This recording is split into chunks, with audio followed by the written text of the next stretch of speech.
To celebrate recent events, the entire household was going on a little vacation.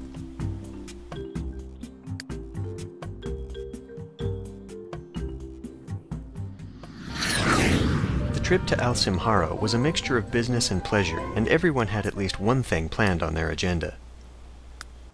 Safka. Rugal.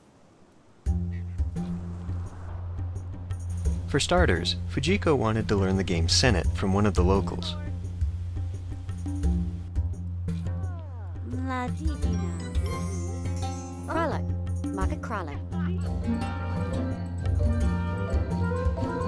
It was apparently very easy to pick up. Gaz, meanwhile, was dropping off a package to some local smugglers for the organization. A menial task, but it never hurt to build contacts.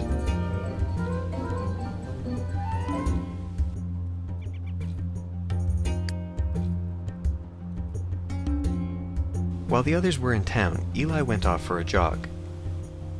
This was part of a new training experiment back home, but he hoped he didn't get heat stroke within the first 5 minutes.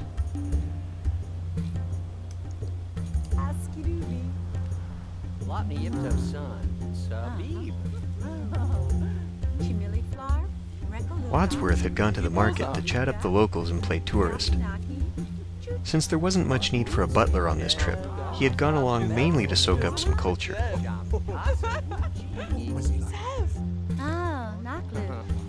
Pearl, on the other hand, had always wanted to see Egypt, and was there exploring the town as well.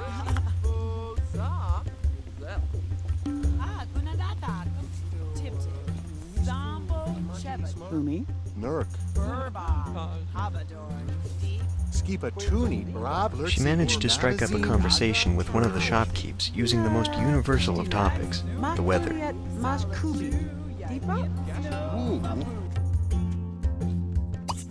Fujiko recalled her last visit to Simhara and decided to pick up her search for priceless artifacts where she'd left off.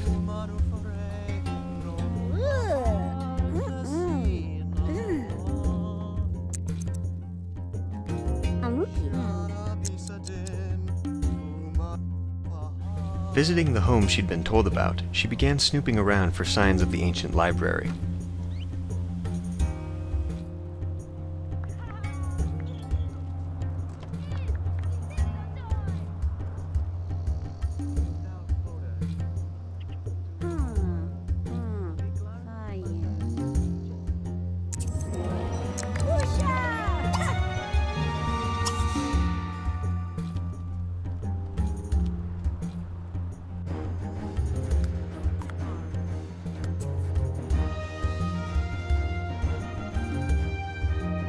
This looked like the place, and she was eager to see what kinds of valuables she could walk away with. While on his run, Eli had come across some ruins poking out of the dunes. Smelling treasure, he began sifting through the sand.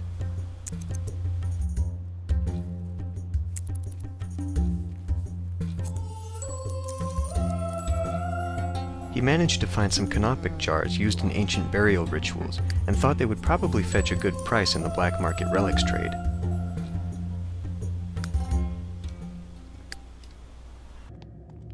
Back in the library, Fujiko had finally found a promising-looking room.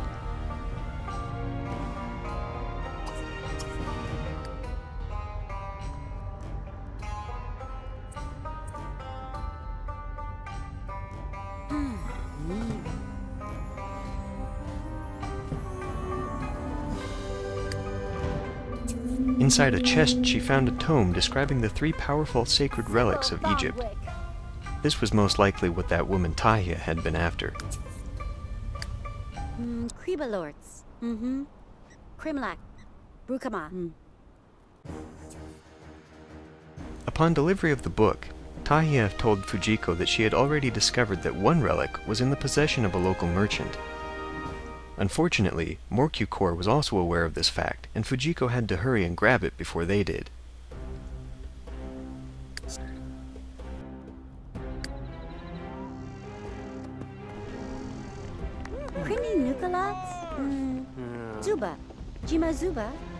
The next day she finally tracked down the merchant in question, but he wasn't willing to part with it for nothing.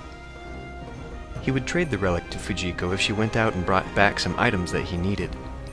She felt like strangling him for it instead. Mobby sorts. Vadish. Joshin. Market Joshin. After a day in the desert, Fujiko returned and got what she needed.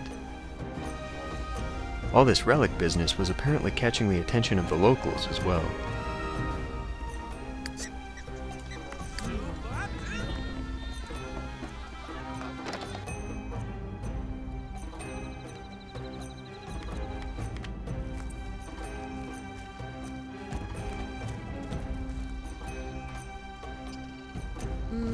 Jimmy Calorie?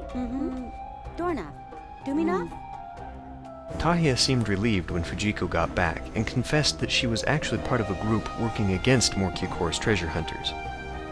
Careful not to reveal her own criminal connections, Fujiko agreed to keep helping her. She thought there might still be a chance to get her hands on all the relics once they had been found.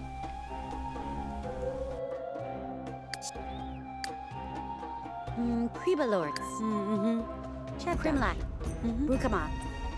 Luckily, she already had what Tahia needed for the next part of her plan, and was ready to infiltrate Morkyukor's local headquarters. Sneaking into places was what she did best.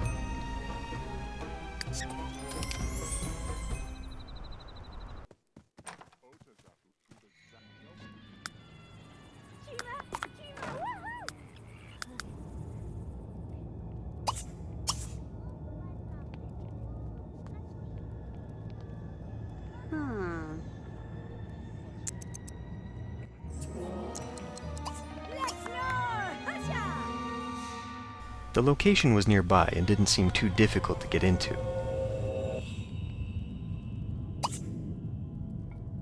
Then she noticed the traps.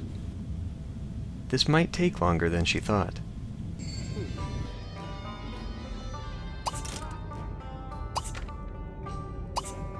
After a while, she entered what appeared to be an old storeroom and decided to help herself to the goodies. After all, what else would a master thief do around unguarded valuables?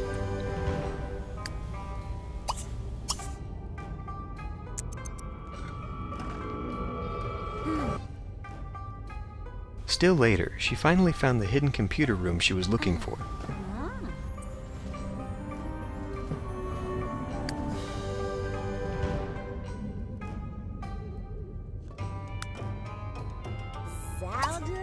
She left Tahia's package in a chest after first emptying its contents. When that had been done, Tahia called Fujiko to tell her that she learned Morkyukor now knew the location of another relic. The information was kept on a computer in the base, and Fujiko would have to retrieve it.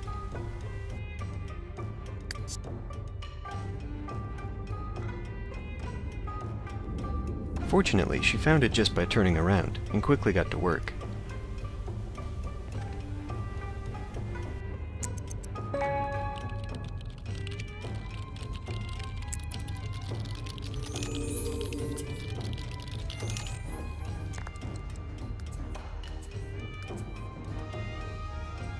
The files were now in Tahia's hands, and the next location discovered. That would have to wait, however, since Fujiko was now more interested in heading home with the loot she already had.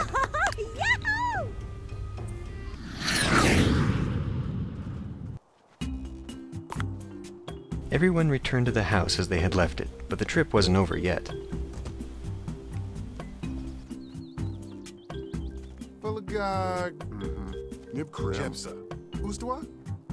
Eli went off to report that desert running wasn't such a hot idea, and he was still working the sand out of his lungs.